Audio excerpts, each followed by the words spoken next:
Welcome to Penrose Learning, where we make understanding easy. In this video, I will show how to change a Google Docs to a PDF.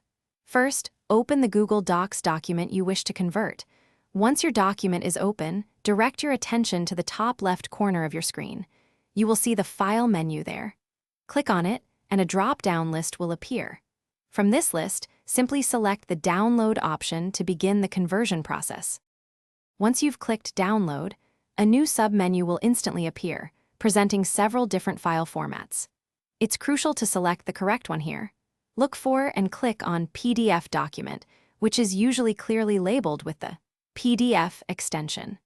This action tells Google Docs to prepare your document specifically as a portable document format, ensuring it maintains its layout across different devices.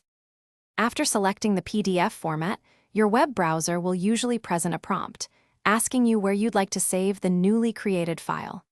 Take a moment to choose a convenient location on your computer, perhaps your Downloads folder or your desktop, so it's easy to find later.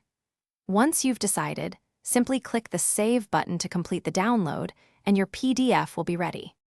Finally, navigate to the location where you saved your new PDF document. Open it with your preferred PDF viewer to quickly confirm that all the formatting, images, and text appear exactly as you intended. This quick check ensures everything is perfect. Now, you have a professional, shareable PDF version of your Google Docs document, ready for any purpose you need. Thanks for watching. If this was helpful, leave a like and consider subscribing. See you next time.